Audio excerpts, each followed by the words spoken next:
there's not one single way to succeed in med school. You know, people use a lot of different resources and study lots of different ways. So at the end of the day, you know, you got to trust yourself and find what works best for you. And, you know, you'll do well, you know, if you put in the work for it. So again, it's better to, in my opinion, to be really honed in on one or two things as opposed to trying to hit 5 or 6 just completely different resources, and like that can just get overwhelming.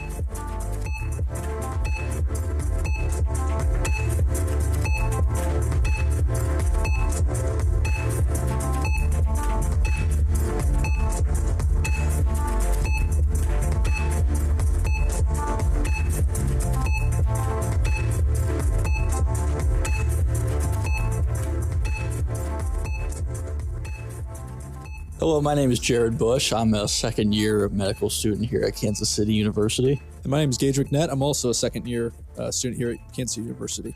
Our podcast is going to be talking about the resources available in med school, and, you know, there's obviously a lot of them. So we're just going to kind of do a run-through of, you know, we'll start off with kind of first-year stuff, talk about what to expect at the beginning, and then move into some of the second-year stuff now that we're in that, and we're going through all that now during our second year here at KCU. So just a little bit more about us. Again, I'm Jared. I went to the University of Arizona. I'm from St. Louis originally. And both me and Gage, we both came into med school straight out of college. So we didn't take any gap years. We went straight in. And so that's something we're definitely going to talk about, is just like, you know, the change of pace and how different things are, especially starting out in first year of med school compared to undergrad.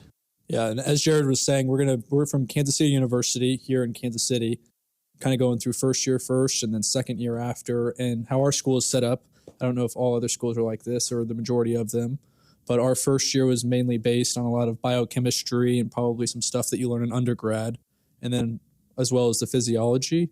And then our second year is set up more with pharmacology, pathology, and different clinical medicine aspects. So just know that if we're referring to something in the first year that maybe that we went through, that might be at a different time at your school.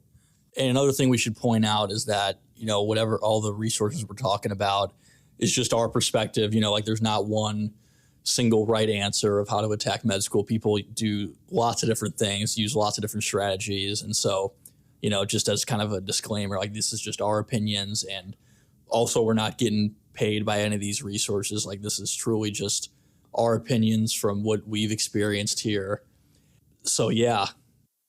Yeah, so I'm kind of a weird duck here. So I did mechanical engineering before school. So I took basically the minimum requirement of different pre-med classes going to school, and we'll kind of just get into the very, very beginning of school, the very first day, first test, things like that.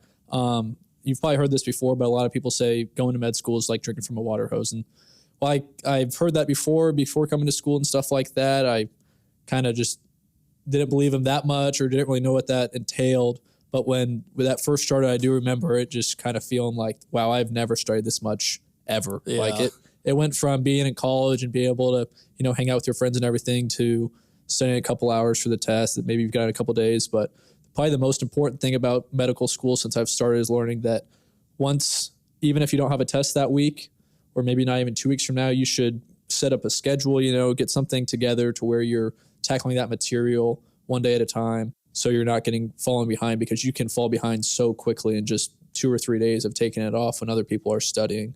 But yeah, that first lecture, I remember it was a biochem lecture, and it probably covered 50% of the biochem that I had in my undergrad class about biochem, which I thought was one of my hardest classes in college.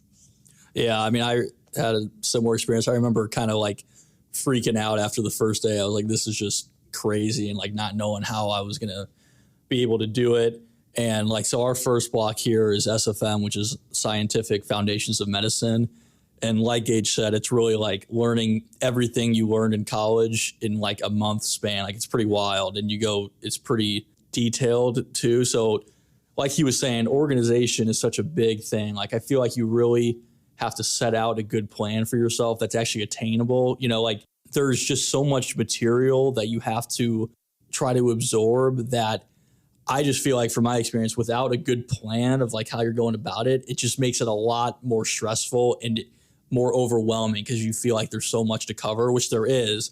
But then when you start, you know, developing a good plan and like, okay, I'm going to go through these lectures today, these tomorrow, you know, just kind of playing out your week a little bit. I would say that helps a lot. Also kind of takes some of like the feeling of being overwhelmed. It kind of takes some of that away because it makes it more into like bite-sized pieces, I guess you could say. So yeah, I would agree that definitely the organization is key at the beginning. And also just to kind of tie into the, like, you know, start talking about resources, like at the start, it's going to feel like there's so many different resources out there because there are, and like you're going to hear about people using all kinds of different stuff. And, you know, that first month or two, you're really just almost, I mean, for me at least, it's almost like you're just in survival mode, just like trying to get by, just trying to figure out like what works best for you.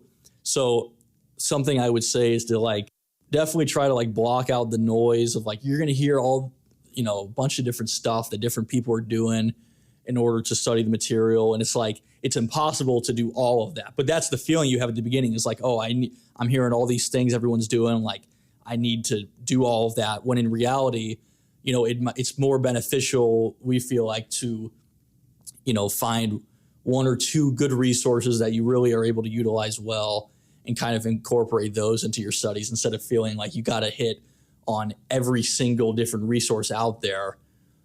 It's just something that we've found success with is trying to keep it, you know, to two or even if it's three resources, you know, something like that. Yeah, kind of like Jared was saying, and don't be afraid to like try something new. Like he said, people are going to be going over probably 20 different resources you're going to hear in your first month of med school. But if you think about it, just from a basic standpoint, most of those resources are going to be going over the same exact things, just in different ways, or maybe in very, very similar ways. So if you're trying to cover 5 or 6 different resources of watching videos for one resource and then watching videos from another resource, they're going to be going over the same thing. That's great to, you know, get multiple passes on learning something.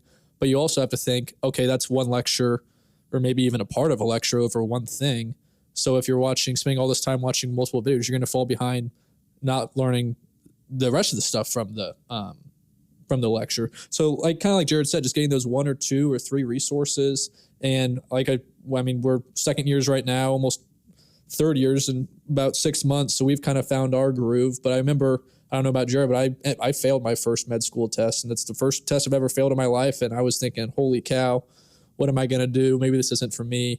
And then the first thing I did after that test, we had another test 2 weeks later, and I thought I was thinking to myself and heard from someone else, I'm going to try something new. And that was kind of scary for me. Like I was like, well, I didn't do amazing on this test. I didn't fail by a lot, but I didn't do amazing. So if I change and then I do even worse on this test, like when am I supposed to change because we've got a test in a week and a half? But just trying out new things, you'll obviously know when it's going to be better for you. And a great way to judge if something is better for you during that before the test is just doing practice questions, things like that. If you're thinking, okay, I'm not doing very well on these, maybe I change something up. But I remember just be able to change yourself. Because like I said, I did engineering for 4 years in undergrad, and in high school I was a big math guy and stuff like that. So studying math as opposed to science and kind of going from working problems out to a lot of memorization was a big change for me. Yeah, I totally agree. Like you have to be adaptable, and like the way I study now is completely different than in college. And I was a physiology major, so it was, you know, more science related, but even still, like, you know, it's a completely different ball game. And like, you have to be willing to adapt it because, you know, like, I feel like in college, you kind of have your routine of like, you know, you kind of know what you need to do in order to do well on your tests. And, you know, cause they're just easier in college. You can kind of get by with doing less, and you kind of just get into a groove there. And it's like, all right, like I know what I need to do, and I'm just going to do that every time. But here, you know, in med school, I feel like it changes, you know, like even depending on what block you're in, like you might have to change up your study methods a little bit. Like, for example, last year during first year when we were in our neuro block, like I realized that, you know, kind of drawing out a lot of stuff really helped me a lot, which up to that point, I had never really done much. You know, like in college, I was never really at a whiteboard, like drawing out a bunch of concepts, but I found that in neuro, it really helped. And so you kind of just have to like be willing to change a little, but then at the same time, once you do find something that works, kind of like honing in on that and tweaking it. And adjusting it with each block as it goes. But as you get into later in first year and into second year, you kind of do start to get into that groove using those resources that you've been trying out. We hear about people all the time talk about how they completely changed. I mean, they might have been doing one thing and just did a complete 180, which is totally fine. Like you have to be willing to realize that of like, okay, like I'm not doing as well as I want to or hoped for. So like I need to change what I'm doing, and that's totally okay. And like, it's tough at first. Like, trust me, like I'm someone who likes to have a routine and like likes knowing what I need to do. So it's like, it's definitely a scary feeling at times being like, all right, like I might be trying something different. Like this could go totally wrong. But at the same time, like you got to trust yourself and you're there for a reason. Like, everyone if you've made it into med school, like you're very capable of learning this material. So it's just about, fine tuning some of those habits and finding what works best for you. Yeah. And so soon we'll get into the actual resources that we're using and stuff, but just one more kind of general thing I wanted to say before getting into all these different resources for you guys is make sure you've got a good group of friends, or maybe even if you don't hang out with them outside of school, but some group of study partners or people at school that usually study in a similar way to you. And it can be advantageous and a positive thing to maybe find some people that study a little bit different from you, so you can kind of maybe point out their weaknesses, or they can point out your weaknesses. But just having those, even if it's only 2 or 3 people, Jared and I have got a group about 5 or 6 of us that we kind of talk to quite a bit throughout school. And it took a couple weeks to find that group, or I think a couple months actually. But it's great just to be able to explain topics to each other. And it's honestly one of the best ways to learn is just explain topics to each other, which I definitely lack in doing because I kind of like studying by myself quite a bit. But that can be a great way. And just hearing what they're doing. Maybe, hey, I found this video that maybe you usually don't use this resource, but it's super duper helpful if you can't get it down. So just find that good group of people that have a similar interest and kind of want the similar outcome, because some people come to med school and they want to do a super duper hard specialty and absolutely want to get above a 95 on every test. And some people want to, pass the test and get that doctor in front of their name. So having people with like kind of the certain aspirations that you do and similar ones will serve you better. Because if you're maybe, hey, I want to pass this test and the guy next to me that I study with is wanting to get 100, that's probably going to stress you out a little bit. Like you're not going to be doing as well as they are, and that's completely fine. But just know that going in and studying. That's actually a good point. I've never really thought about it like that. Like if if you're comparing yourself to friends who, like you said, are shooting for 100 on every test, that is, that can definitely stress things out for you. And another point to that is like, it's hard at the beginning not to like compare yourself to others, but you really got to try to just not worry as much about how other people are doing. Obviously, like, everyone, we help each other out and all that. But, try not to compare yourself too much to others, because that can just add stress kind of for no reason. Like I said before, like you got to kind of trust yourself and your own abilities. And to his point about having, a great group of friends like that, it's really, really important, because med school is hard enough as it is. Like going through it alone would be tough. And so having those people that you can count on to help, share resources, or, something that we're going to talk about with Anki, that's where that can really come into play, where we kind of have a setup where there's, like he was saying, 5 or 6 of us, and we'll kind of trade off making Anki decks, which makes it a lot more efficient. Because if we were making those, like for example, if I was by myself and had to make every single deck, like it would be impossible. Like there wouldn't be enough time in the day to do that. So with our kind of system that we've developed, where we'll kind of rotate of who makes what lecture, and that makes it a lot more efficient. And then, obviously we share those decks with each of us. And so we're able to kind of run through that way. We can get into kind of the Anki part. And, something we should lead with that is, you do not have to use Anki to be successful in med school. Plenty of people go without it. I would say it's like probably about a 50-50 split, like probably about half of people use Anki and half don't. So by no means is it like a necessity to do well, but me and Gage have found that it works extremely well for us and is kind of our main study tool. Some of the highlights of it, we talked about the ability to, share decks and make it more efficient, but also just the spaced repetition of it, where it kind of, you're seeing everything a lot more often, and it gives you the schedule of doing that. So it's like, that's really something that I like about it. It gives you obviously like, okay, today you got to do these cards, and it's pulling stuff from all the lectures that you've done. And so kind of going back to the organization piece, like I feel like it helps me stay organized because you're getting to see every lecture, a decent amount, like you're seeing it almost every day, but in smaller pieces. So it's like, instead of doing all of 2 lectures each day, instead you're seeing pieces of a lot of them. And obviously the ones that you're getting wrong, you're seeing more often, which helps you learn and all that. And they've got a great formula that they use. It's, some complex thing that they use in order to kind of like formulate how often you're seeing cards and all that. And all of that is customizable too, which is another great tool about Anki. I mean, there's really a lot of great things about it that we're going to get into. But I don't know if there was anything you wanted to add just about like, the study schedule of it. All right. So, and Jared's been mentioning Anki. It's the main tool we use. And a lot of you have probably heard that before, but maybe you haven't. So just to go back for a second, some of the stuff you might be saying is confusing right now because you don't exactly know what it is.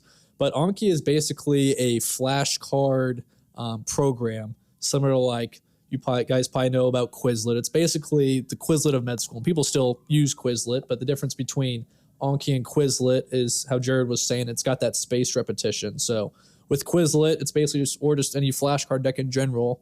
You have 60 flashcards, you do them all, and then once you get them all right, you say, okay, good. And then the next day you have the deck and you do all 60 flashcards and you say, okay, good, which is great. I use Quizlet in undergrad. I used it in high school, all that, things like that. But kind of how we were talking about before, med school has so much more information than you could possibly think of. So that's where Anki really, really comes into play, kind of how Jared was talking about. So say you'll have 100 cards in a lecture for Anki that you added, and then the first day you do all 100, and then the second day you'll probably do all 100, or it might be different based on how you set your Anki up. But then if you get some cards right for the very first time, or on the very first try, the next time you do them, maybe you won't see that card for 4 days. And then if you get it right again, you might not see it for 7 days. And so there's just so much information in med school that it's nice to be able to, it's really, really good at hitting your low points. So like we have friends that do really well in class and everything, and they basically take our lecture and they'll create a study guide with it and read through it every day and different things like that, which they some of them still do very well. But they always talk about, yeah, I'm doing well, but when it gets around, remembering stuff a couple months later, I don't really remember because I kind of just read it and know it for the exam short term, which brings up another great point about Anki is there's a million different studies about it, and Jared talked about it too, but that spaced repetition is so helpful because if you think about it, I've had this happen in the past, but just studying for an exam and I'm thinking, wow, all this makes sense. I'm really, really feeling good about this. And then I do 10 practice questions and I get 3 of them right. And I'm thinking, holy cow, I don't know what this is. And so whereas Anki is a flashcard system, you can kind of think of it as like mini practice questions you're doing every single time. And so there's a lot of different card types in Anki too. So your main flashcards that you're thinking of is what they call your basic flashcards in Anki. And that's just a front and a back. So you ask a question, you put on the back. But the cards that I think a lot of people use pretty often are called closed cards. And that is basically just a flashcard with a sentence with a blank in it. And so you can close different words. You can close multiple words at once and different things like that. So you'll be reading a sentence, think, oh, wow, okay, that's what word goes there. And then click the space bar or remote if you have it, and do it that different way. And there's also a note or a card type called image occlusion, which is very helpful for anatomy, which we covered our first year. We don't have any anatomy second year, but our first year is very, very helpful. And that's being able to take a picture and then just use your mouse. You can cover a part of the picture, maybe a structure or a line that's pointing to a structure that has the word, and you just cover that. So you can kind of use that image as in addition to also sentences and things like that. But I'll let Jared talk about the Anki remote a little bit too, because he's a big one on that. He got me onto the Anki card. Yeah, the remote is pretty nice. Like, if you don't have the remote, you basically gotta be on the keyboard, I guess. Like, you're clicking the numbers and all that. But the remote does allow you to kind of like, even just like sit in a more comfortable position, and you're able to do it all from your hand, obviously still looking at the computer screen, but it also makes it quicker. Like, the remote's got a lot of different features. I would recommend like the actual Anki remote. You know, a lot of people get those ones from Amazon that it almost looks like a little Nintendo remote, and those work fine. But if you get the one from Anki Remote, it's like literally, I think ankiremote.com, something like that. It's very customizable and also works a lot more it's a more seamless integration, I guess, with Anki. You know, you can transfer between devices. You know, like sometimes if I'm at school, I'll use it on my iPads, but like it changes very quickly and easily in terms of the remote. So I would definitely recommend that one. It's like, what was it, like $40, I think? Yeah, I think it was like $42 with shipping or something. And they last pretty long because you can charge them too, so it's not even a battery. So I would definitely recommend getting one of those if you feel like, you know, that you're going to be using Anki a lot. Another reason, if you guys don't know what Anki is, so basically how I talked about before, how you can go from having a card for 2 days to 6 days to 10 days. And why you think, okay, the remote kind of sounds dumb because it's probably just one button where I click the space bar, which doesn't seem very helpful. But so as opposed to Quizlet where you just say, I got this right or I got this wrong, Anki has 4 different options for you to choose after you do a card. So the first one's again, and that's you got the card wrong, you're going to see it again. The second option is hard, and that's thinking, okay, I got the card right, but I wasn't too sure about it, or I guessed and I got it right, so I might know a little bit about it. And then the good option is what we usually click, and that's, okay, I got the card right. I'm going to click good, and we'll see it when we see it. And then there's an easy button, which I would recommend against not pressing that button because it'll skip the cards from 2 days to 10 days to 40 days. Ever click that one. So maybe if it's the simplest card ever and it's just common sense, click it. But I rarely click that myself. I know a lot of other people don't click it. But that Anki remote, it will have those 4 different buttons that Jared was talking about. And then it'll also have some other buttons that you can customize yourself to look at different things on the cards. So another great thing about Anki is there's the ability to share decks with people. So kind of how we were talking about with our 5 to 6 person study group, we'll have 15 lectures for our upcoming cardiac test.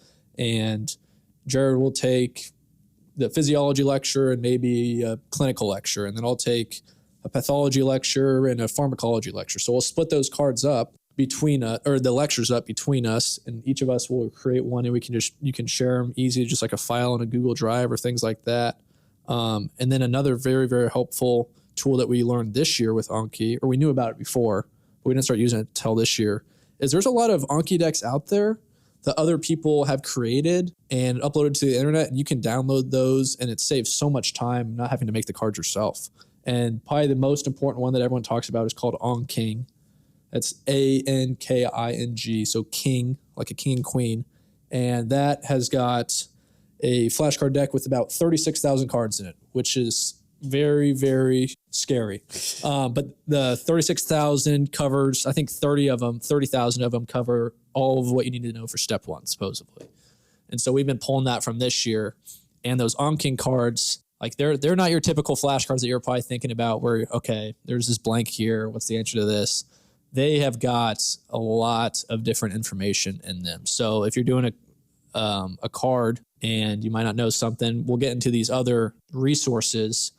But the Anking cards have just about every single resource you could imagine embedded in the card to where you're going to be able to say, I use Sketchy, and I remember this video from it, and the Anking has those Sketchy scenes embedded into the card so we can skip to them, as well as with things like, as well as Sketchy like first aid, Pathoma, different things like that. So with those Anking cards, so the second year, we didn't really do it first year, but the second year we've been pulling from that Anking deck, especially because we're, rearing up to study for step 1. And so what we'll do, the method we've used and the other people in our group use, and I think a lot of other people use, is not every single Anking card out there for step 1 is going to cover all your lecture stuff.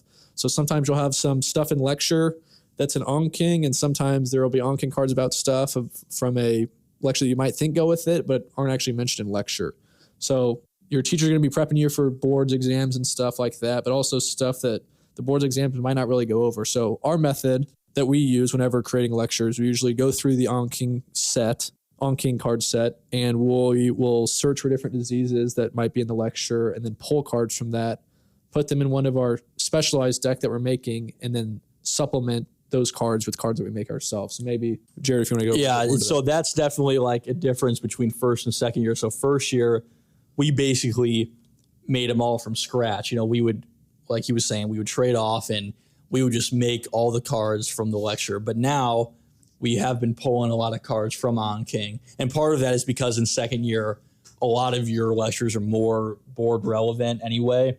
So they kind of line up better with OnKing, because OnKing is made to be kind of a resource for step 1, step 2, whatever you're doing. So we have been pulling a lot more cards from there, which is nice because then you're not having to make as many new ones either. So we'll pull ones from there and still make new ones. And I would say too, like about Quizlet, you know, that's what I used at the start. Like, so during SFM, our first block, I used Quizlet, and like, I didn't even use Anki at all at that point. And Quizlet was good. And like, you know, I was trying some different stuff out, but you know, I did just all right. And so then we moved into MSK, which is musculoskeletal stuff. And, you know, we're in the lab and all that with anatomy too. And that's when I really started utilizing Anki for like the lab stuff, like all the structures that you see in lab, the bones, the muscles, you know, the tendons, everything. So that's kind of when I started getting into Anki. I know you used Anki previous to that, but that would, like, you used it even studying for. Yeah, I used it for the right? MCAT actually.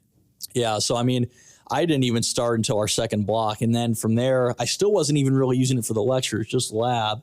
And then neuro, I feel like, is when it kind of all started coming together, like kind of got that good rhythm of using Anki. And that's when I started using it for the lectures too. And at that point, it became like, you know, my main study tool. So that's around the same time that we kind of developed our plan with our group of, you know, splitting up the lectures and all that. So yeah. So not to be making this for sure, hey, Anki is the best thing ever. Like Jared said before, you don't need to use Anki. So I'm going to actually talk about some of the things that I don't like about Anki. I think that can kind of be downsides to Anki, just to maybe balance it out here, because we're putting on a pretty high pedestal, and then we'll get into some other resources too. But one thing that I've noticed with Anki is sometimes you're doing these kind of bits and pieces of like different topics, right? So like you might have 12 different cards over a disease, and you're doing a card that says, what gene is this disease from? Or like asking a question about the disease, and you can answer the OnKing card, and you're thinking to yourself, I don't even know what that disease is. Yeah. So maybe the card defining the disease is one that you don't get right, but you're getting the other cards right about it. So I think one thing just to always like keep in mind when you're doing these OnKing cards, as opposed to people that are like reading the lectures and that's like their main resources, what's a good pro of that is everything is together and you're seeing the disease all together in like one page, where opposed to Anki, you're seeing it in different, you know, smaller bits and pieces, which can be helpful, because on tests, you might only be asking about this specific part of a disease and stuff like that. But that's definitely a downside. So whenever I'm doing an Anki card and it says a disease and it's asking questions about it, I always try to give my second to think, okay, I know what that disease is. Like, I know the overall aspect of it. It's always important to, you know, always think of that overlying theme of what this disease is about and things like that, so you're not getting caught in the weeds too much. Yeah, definitely can get caught up in the minutia of it a little bit, because like he was saying, sometimes you're doing these cards that like have very just like random details, and they might be relevant, but sometimes it'll feel like, oh, like, yeah, we know those details, but like the bigger picture, it's like, what are we even, like, what is the condition, you know, what's it even about? What does it, you know, actually do? So that is a good point of like, you know, sometimes you can definitely get caught up into the details of it, which, I mean, don't get me wrong, like you still got to learn a lot of those details, but it can be helpful sometimes to look at the bigger picture of just like what's going on, how it applies to the body in general, you know, what exactly it's affecting. So that is a good point. And we can, if you want to, we can move now into some of the other resources. Yeah. Yeah, so we'll kind of how we talked about before, we'll go first year into second year. We just mentioned OnKing for a lot of the beginning because we've been using that for first and second year. That's the one resource that we've been using since almost day one, or I guess Jared a couple months later, but me for day one and even before day one. But our first year, like we said before, was a lot of physiology, a lot of anatomy, and a lot of some of that biochem and all that different stuff that you learned back in undergrad that is coming back to haunt you now. So I'm a big anatomy guy. I'm an anatomy tutor now as a second year. So I'll go into some of the anatomy resources I use, which is really just one of them was the main resource I use. I know there's a million out there, but like we said, I use this one and maybe a little bit of another one. But the main thing is what you're going to do is if your school has a cadaver lab is getting that cadaver lab.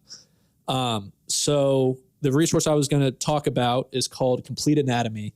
And that is based, I think our school got it for us for free, but I think if your school doesn't have it, I think it's pretty cheap. But you can use it on your computer. You can use it as an app on your iPad or phone or things like that. And it's basically a 3D like scale of a human body that lets you kind of like move around and look at, and then you can take down different, like you can take down the skin layer, just focus on the muscles and things like that.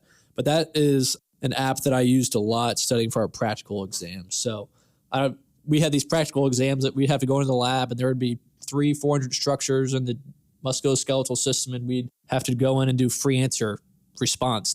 They'd tag 50 structures. We had to do free answer response. So knowing if you guys have a structure list, knowing what's on that structure list is very important too, because it kind of turns it into a multiple choice exam almost of like, okay, I don't know exactly what this is, but it's in this area.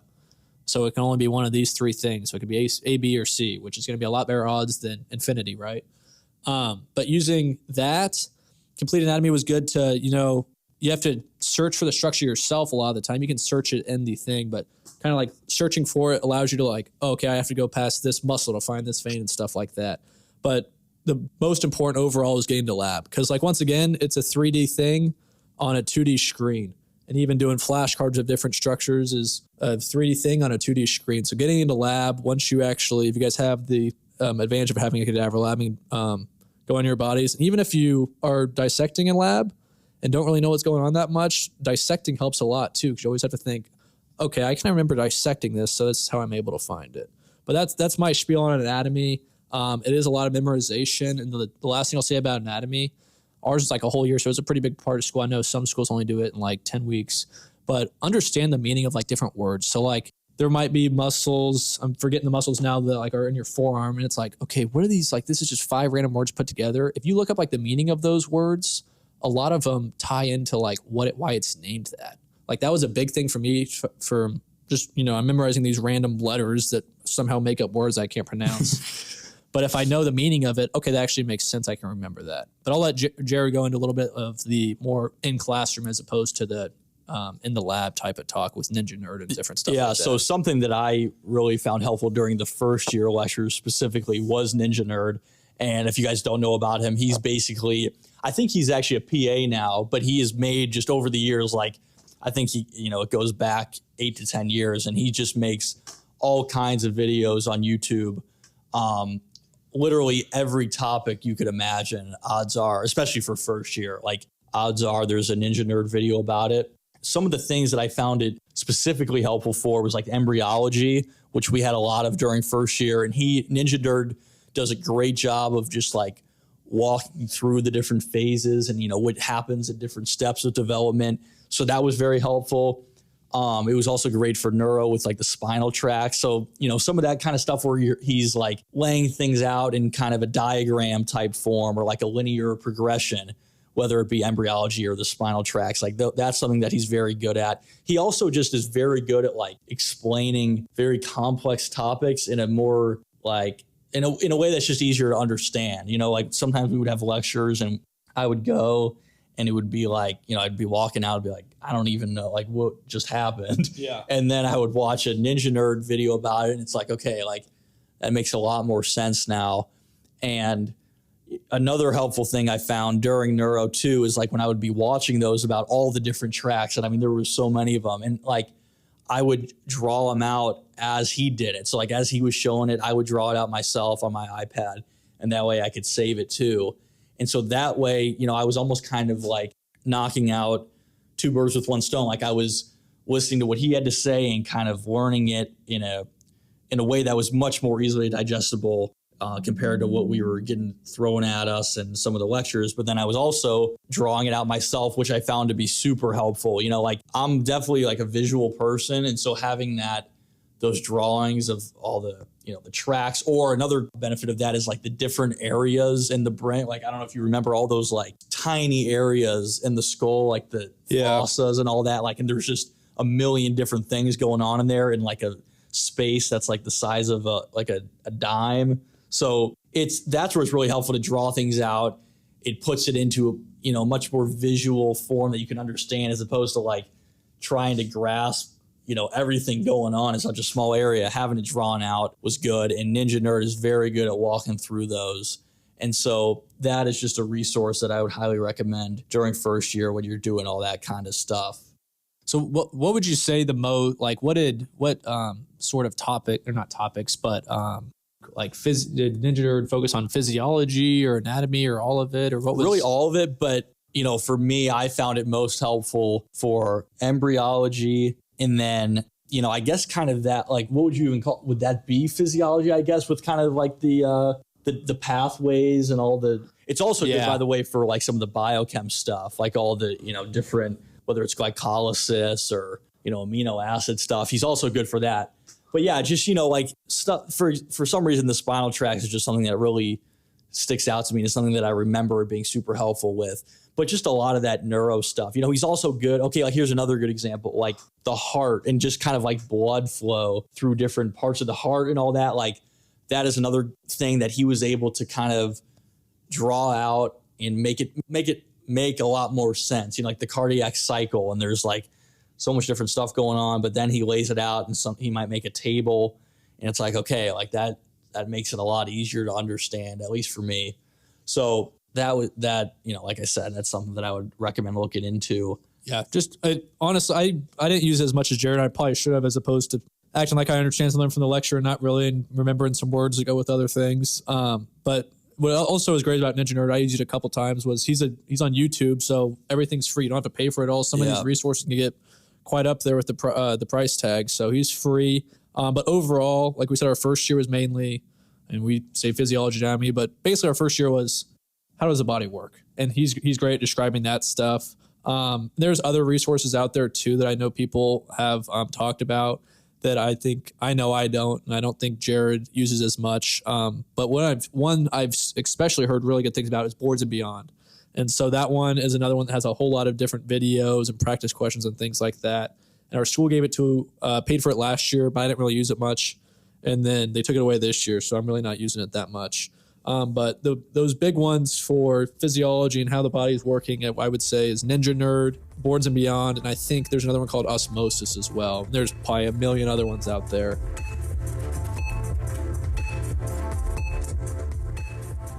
Are you an osteopathic medical student at ATSU or KCU trying to build your resume for residency but not sure where to start and kind of broke? The Missouri Association of Osteopathic Physicians and Surgeons, or MAOPS, is looking for current medical students interested in practicing in the Show Me State for their Wetzel Scholar Program. As a Wetzel, you'll receive a scholarship for $3,000 and funding to attend conferences like the Missouri Osteopathic Annual Convention and the AOA's House of Delegates. You'll also be paired with a physician mentor and become part of an awesome medical community. Howdy, my name is Sammy DeLuca, and I am a fourth-year medical student at ATSU in Kirksville, Missouri, and I am a current Wetzel Scholar. As a Wetzel Scholar, I've had the opportunity to produce this podcast and develop it at the state and national level. I've also been to Chicago twice for House of Delegates, where I've met incredible physicians and then had the opportunity to rotate with them all across the country at places like the Cleveland Clinic. No matter where I go, though, I know I'll come home to Missouri, and that's why being a Wetzel is so important to me. MAOPS is a community dedicated to improving healthcare right here at home. To learn more and apply, visit maops.org/scholarship funding. The link can also be found in our show notes for this episode. I hope you'll apply. For the first time this year, the Missouri Association of Osteopathic Physicians and Surgeons, or MAOPS, is offering a scholarship specifically for DOs in residency in Missouri. Whether you're in an OR in St. Louis or a mental health clinic in the Ozarks, this scholarship was made for you, the Missouri Young Physician. To learn more and apply, visit maops.org/scholarship funding. The link can also be found in our show notes for this episode.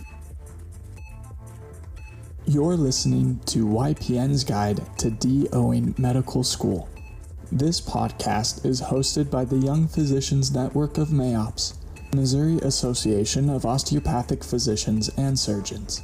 MAOPS has been the voice of osteopathic physicians in Missouri for the past 125 years, advocating for the osteopathic profession at the local, state, and federal levels.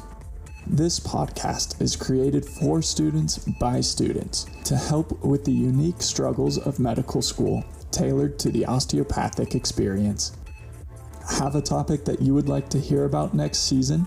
Let us know at our social media pages on Instagram at DO_MAOPS and on Facebook at Missouri Association of Osteopathic Physicians and Surgeons. This is YPN's Guide to DOing Medical School. Calling all Missouri physicians, residents, fellows, and medical students. Mark your calendars. On March 3rd, 2026, join MAOPS for Physician Advocacy Day in Jefferson City. Meet your local legislators, discuss policy, network with colleagues, tour the Capitol building. Breakfast and lunch included in this free event. No MAOPS or MSMA membership required. If you're practicing, training, or studying in Missouri, we want you here. Visit maops.org/advocacy day to RSVP today. Your voice matters.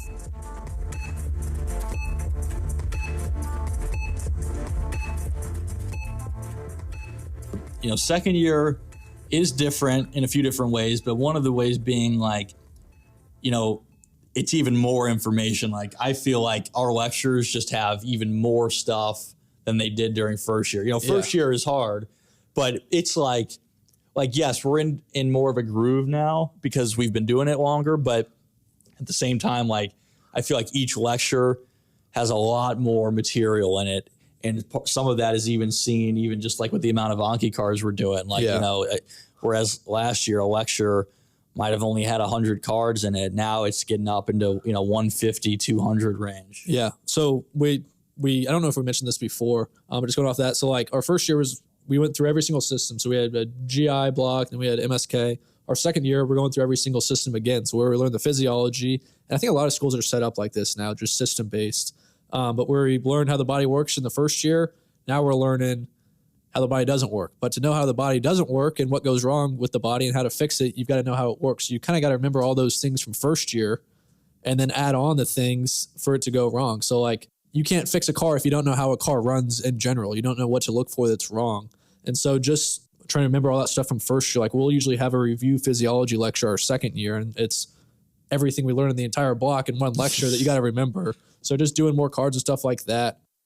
Yeah, I mean, it all comes back to, just during some of first year, you're like, are we even going to really use some of this stuff? And then during second year, when you're learning some of the pathology and how, stuff can go wrong with the body, it's having that strong foundation of the anatomy and physiology can really help with that and help you understand if this is going wrong with the heart, let's say, having a good understanding of the anatomy can help you understand the pathology a lot better. Because like he said, the car was a good analogy.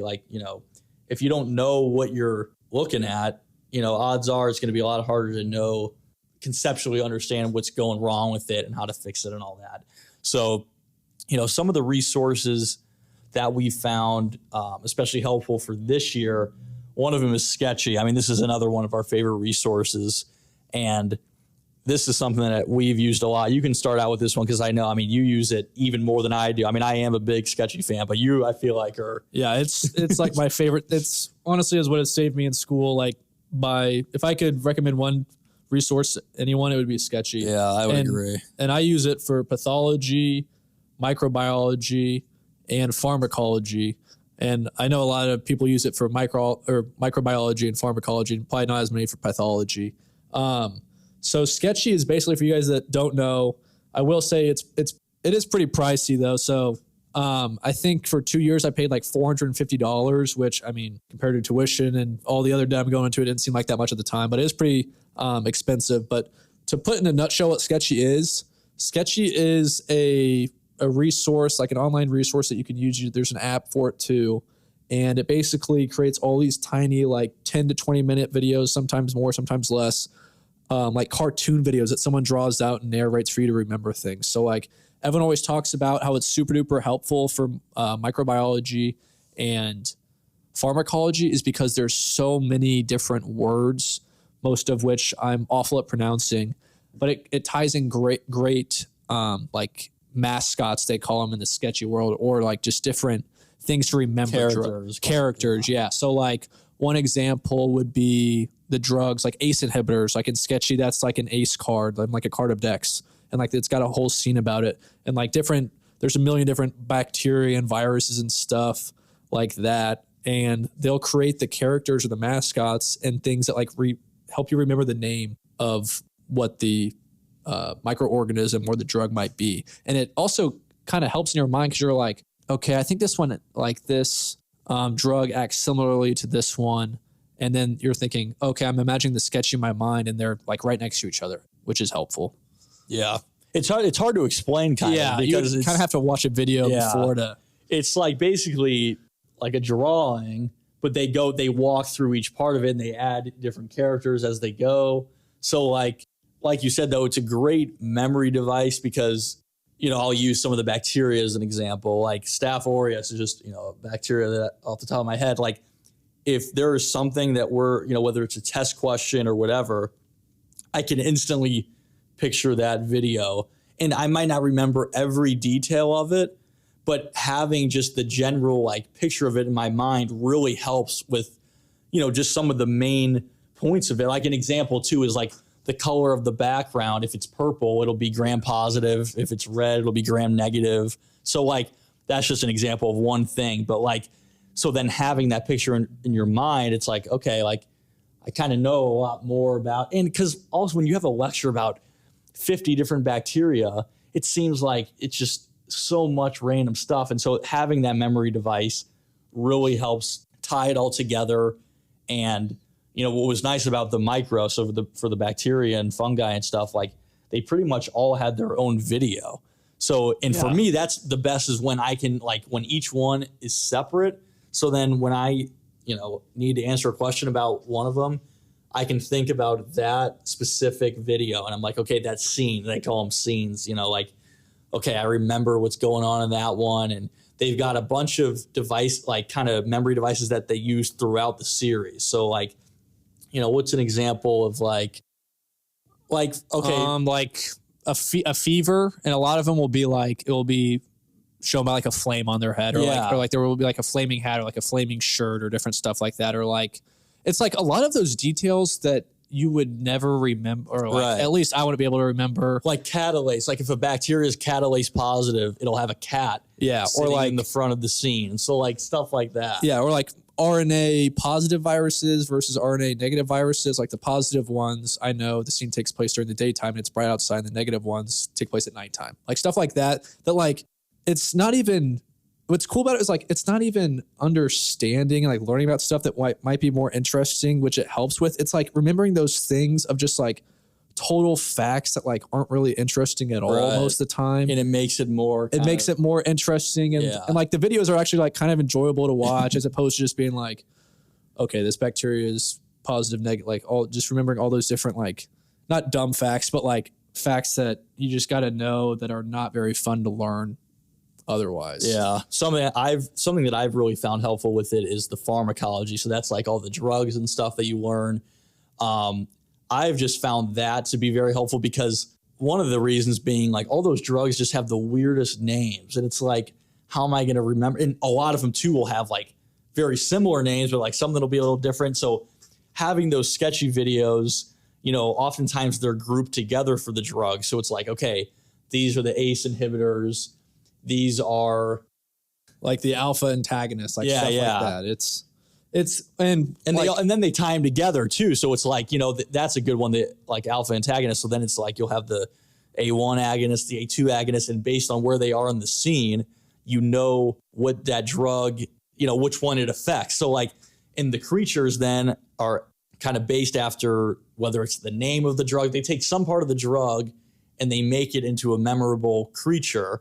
And then, if you know where that creature is in the scene, then you know a lot more about what that drug does. It's a weird thing to explain, but. And one thing I think it's been going back through Jared's minds and I right now, because we use Sketchy every single day, it's probably hasn't even like come up with us to mention this part, but like not only does it help you remember the name of things and all that different stuff, but like for the drugs, it's not just remembering which drugs go with what, but it's like, it shows the actual mechanism of action of the drug. So like, it's not just like, okay, this is the name I remember of this drug and like it causes these side effects, but it'll actually show you like, hey, like this dilates your veins, and it'll show like maybe like a blue like pipe that's actually like dilated. So remember like veins for blue and like dilation for stuff like that. So it shows you how the drugs work too. It's not just remembering what they're called and stuff like that or what side effects they have, but it does show those things too. It's just a lot of those different like facts that you got to learn, and it makes it more fun to memorize. And we can go on from Sketchy too. We're kind of doing the same thing we did with Onking, talking about it so much, and you can definitely succeed without it. But Sketchy is a big one that even more than Onking, that I know a lot of students use. But they also have physiology lectures, pathology lectures. And I don't know how I would do pharmacology, especially without Sketchy. Yeah, I have like an upstanding, I feel like I should bow down to the people that are able to do well in school without using Sketchy for pharmacology and microbiology. But I use Sketchy for pathology as well. But one pitfall that I've heard from the very beginning before even using it, that I've definitely been looking out for this before, is Sketchy pathology might be able to help you remember a lot of these different things that go along with these different diseases and disorders and stuff. But don't get caught in the trap of just memorizing the scene. You got to know how these disorders and things actually present, because like you might remember a couple of things with them and be able to get a question right, but then you're going to be on rounds and someone's going to ask you, okay, like how does this disease actually, like, not just the presentation that Sketchy Path covers a lot, or what gene or chromosome it's on, but what's actually going wrong here. And so always keep in your mind, don't just get caught up in the scene and memorizing different things for pathology, but actually knowing the underlying cause and stuff like that. Just going on with more pathology, another one that a lot of people use is pathoma. And so I think I use this one a little bit more than Jared, but I think he uses it sometimes. But I know a lot of people use this one as well. And so this is kind of like the very, very big pathology resource that a lot of people use. And it does a great job of just tying all this stuff down, almost like all the physiology and biochem you're learning from Ninja Nerd first year and making it a lot easier. Pathoma is kind of the Ninja Nerd of pathology. So they do a great job and summing up, maybe respiratory will have 7 or 8 videos that are pretty quick, and they just make it so simple that it's very easy to understand. Yeah, another one that a lot of people use is first aid. So that's a big board prep resource. And so a lot of people use their books early on, especially for some of the physiology stuff. Then they kind of dive back in later when they're studying for boards and kind of like your dedicated board study time. But yeah, pathoma is great. I have watched some of them, and they make it about as simple as they possibly could. They'll like the guy who is the narrator will even just like kind of like hand draw out some structures. Like I remember one about the skin, and it's like he's doing the layers of the skin. I mean, they really dumb it down, but in a good way. Like they make it and it's pretty short videos. Like aren't most of them about 5 to 10 minutes? Yeah, you might be able to cover all of respiratory pathology, and like if I've watched a lot of stuff on 2 times speed. You kind of start doing that when you enter school if you can. But you can probably watch all of respiratory pathology on pathoma in like an hour. Yeah. Where our lectures probably take up, 7 hours of all the different pathology and stuff, which obviously you need to know a little bit more than pathoma is telling you usually. But it's also great just to, if you're not really understanding something, getting that first, like laying down the base of like, okay, this is actually kind of what's going on. I can build off this now. And what's funny too is it's almost the opposite of Sketchy. Like it's definitely not visually appealing. And it's more just like the bare bones, like, they'll put up slides with like bullet points. So like, it's definitely, whatever kind of goes back to whatever style works best for you. Some people love pathoma, and that's kind of almost like their main tool, especially for obviously for the pathology stuff, like they really like it. And it often lines up well with a lot of the textbooks that we have. So, it's more of kind of a lecture type format, but much smaller, like it's not like you're listening to an hour lecture. Like I said, it might be 5 to 10 minutes, but definitely a much different style than Sketchy. But that's good because, it's different stuff for different people, however you learn best. And, something else that I also want to mention before we start kind of wrapping up is that with all of this being said and all the different resources out there, I think it's very important to realize that like your first focus should be on your lecture material. Like that is the stuff that's going to be on your exams. And so, yes, like incorporating outside resources is great, but mainly you want to focus on your lecture material because like I said, that is what, you're going to be tested on and where you're going to be, your grades are coming from. And like, that is, mostly board relevant too. They try to make it board relevant, obviously. So that is what you should focus on. If you only have a limited amount of time, that should be your first focus is the lectures, making sure you understand those. Like, and obviously some of those outside resources help you understand the lectures, but you do still have to watch the lectures. I mean, I've heard of people who don't even watch the lectures at all and kind of use outside resources. Like I wouldn't necessarily recommend that. I feel like you're being tested by your professors. Like I feel like you definitely want to at least watch their lectures, read the slides a couple times, like, because that stuff, like I said, is what you're going to be tested on. Yeah, no, exactly what Jared was saying. It's not you're using Pathoma and the guy that is narrating Pathoma is going to be the one writing your test questions for you. It's going to be your teachers that are writing them. So definitely use those resources to, you know, if you don't understand something in your class, to help understand it more, kind of figure out those weaknesses, but also just focus on that lecture stuff. Like it's going to be testing you. Those third-party resources are probably going to come in super duper handy when you're studying for boards. You don't have a teacher in front of you during your dedicated time when you got to learn this stuff and don't really have the structure of lectures. But that's for boards. Like you got to pass your in-person classes in med school before you can even get to boards, right? And so that's a big thing, is just, you know who's writing your test questions, and those are your teachers. So focus on that stuff first. I feel like during first year, I used Anki, but like in terms of outside, Anki is what we're using for in-house stuff. In terms of like outside resources, I didn't really use a ton. Like I talked about Ninja Nerd a lot. Like I used that, but other than that, I barely used any outside resources during first year and did just fine. So, I mean, that is something that I want to emphasize, is that like really hone in on that lecture material, for the reasons we keep mentioning. I mean, I feel like that's important. As you start getting geared up for boards, some of those outside resources can kind of come more in handy, because they can help, prepare you for that a little bit better than some of the lectures might. But during first year, especially, I would say, stay focused on those lectures. Sometimes, what's the saying? Like less is more. Like it's better to, kind of like what I said at the very beginning, it's better to, in my opinion, to be really honed in on one or two things as opposed to trying to hit 5 or 6 just completely different resources, and like that can just get overwhelming.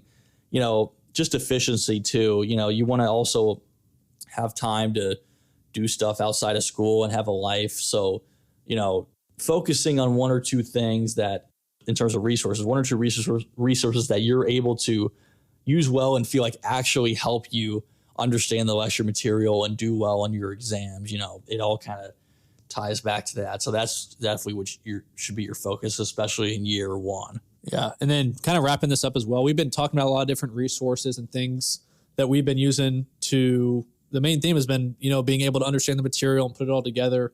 But one of the most important things, which we haven't really talked about at all, but we'll finish it up with here, is doing practice questions. So like I kind of said before, you might think, oh man, I've been getting all my flashcards right. All this makes sense to me. And then you get into a practice question, you're like, how in the heck does this relate to anything? And you don't even realize I've been saying these symptoms of a disease in my head, but in different areas and but like once they're all put together, like I've been saying this one and then this one, but they're all put together. I'm thinking, how does this even come together? So practice questions are a great way to, gauge where you're at before the test comes around. And a lot of practice questions, the ones that you'll hear a ton, especially for boards and more of our second year with the pathology and pharmacology, is UWorld. So that was a big one that almost everyone uses. That's probably the biggest resource in all of med school that I hear, besides Sketchy or Anki, specifically for practice questions, because they've got fantastic explanations. They are harder questions. So if you're getting a 50% on some of the quizzes, that's not unnatural, or that's not that happens quite a bit to a lot of people. You'll get better as you go, but they are harder questions. So just don't get discouraged doing that. And then another one is AMBOSS, and going back to Anki. So there's actually an Anki add-on that adds AMBOSS in there. So you'll be able to do Anki cards, especially from like that OnKing deck that we talked about before. And it'll actually pull specific questions that you've been doing cards over, and it'll pull questions for you through AMBOSS, which is another resource that provides practice questions, but it'll pull specific practice questions from your cards that you're doing, so you can kind of stay focused. Because I mean, these practice question resources have a couple thousand questions, so maybe you haven't learned about something yet. You can't just say, all right, make me a quiz with 10 questions over any of these 40,000 questions that are on here, Yeah, I mean, I think we should also mention some of the practice questions, because I agree, practice questions are great and really a good way to gauge where you're at. And something that I do is kind of like the days leading up to the test, I kind of start ramping up those practice questions. And I mean, I think that's something that a lot of people do. In terms of first year, I would say we used BRS a lot for kind of the anatomy type questions. Yeah, where like for our lecture exams, but we're very anatomy based. Those were pretty good. Yeah, I think it's from a textbook. Technically, I think it's board review. Is it BSR or BRS? Board review. Board review style is the actual book, but you can usually find like a PDF or something like that around somewhere.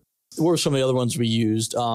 Robbins is good for pathology, so we kind of use that more in second year, and that's a textbook too, and they've got their own practice questions, and that ties into our lectures pretty well, we found. So UWorld's got everything. AMBOSS has just got about everything. Yeah. BRS for physiology, Robbins for a lot of pathology. Those questions are pretty hard too. Rubens for more clinical medicine / pathology. And then one that we didn't really use first year, but was pretty good for anatomy and physiology was Gray's Anatomy that I know a couple people use. And those were a little bit harder than BRS. So, no, I mean, definitely those, hammer out those practice questions. I'm glad you brought that up because that's, definitely a big thing and not something that not a lot of people, it might not be the first thing you think of when you think of like resources, but that really is a great study tool. Like you said, Anki, you're basically quizzing yourself all the time, which is great. And that's one of the things that makes it really good. But also sometimes getting those practice questions, it also helps build your confidence sometimes. Because, you might be seeing all these random Anki cards and it's like, do I really understand it though? And then you start doing practice questions. You're like, all right, it kind of starts like tying things together a little bit. Also, I truly believe that sometimes just doing questions and even if you're getting them wrong, you're learning from them and you're learning from the explanations of why they're wrong. And obviously, what the right answer was. I really think practice questions are a great way to learn. It might not be the first thing you do right away, but as you start getting down the road and leading into those tests, that's where it really can become helpful. Yeah. Like Jared said, you might not be doing awesome on the practice questions, but if you're getting it wrong, that question wrong right now, that's before the test. And hopefully you'll get it right on the test after seeing it. I know some people that study during their dedicated for boards and they just start just doing random or before they even touch it's before blocks and before they even touch any block lectures from the school, they just start doing practice questions. And I'm like, I would probably get a 0.00% on those, but some people just start doing practice questions and learn from it. And another thing is you'll kind of figure out your weaknesses and your strengths. So hopefully you start them 2 or 3 days before the test, and then you can think, okay, I probably got to go deeper into this specific material. Right. Even though I'm getting the Onking cards right, it might just, or these flashcards right, it might just be because I memorized the exact sentence that what goes there, but I'm not really understanding it. So, yeah. No, I think that's all good advice and good stuff. As we mentioned at the beginning, there's not one single way to succeed in med school. People use a lot of different resources and study lots of different ways. So at the end of the day, you got to trust yourself and find what works best for you. And, you'll do well, if you put in the work for it. So, yeah, I mean, there's nothing else you want to add. I think we're going to wrap up here. Yeah, that should be it. Just find your group and don't be afraid to try new things to figure out your groove. And once you get in that groove, it makes it a lot easier. It's pretty scary at first. I remember thinking, how in the heck am I going to do this? But you'll get there. And like I said, you don't need to get 100 on every exam. You're probably going to go from being one of the smartest people in your classrooms to being, maybe the person getting the average, which is fine too. I mean, they always say the last person that graduates or the person that lasted class in med school has still got a doctor in front of their name. So, but yeah, that should be it for me. Hopefully this was a little helpful. I mean, we may have went into some too much specifics on some of the stuff, but it's because we use them quite a bit and we really know that they work and we've seen progress with them too. So, no, I think that's just about all we got. So yeah, thank you guys for listening. Hope you guys do well. Good luck.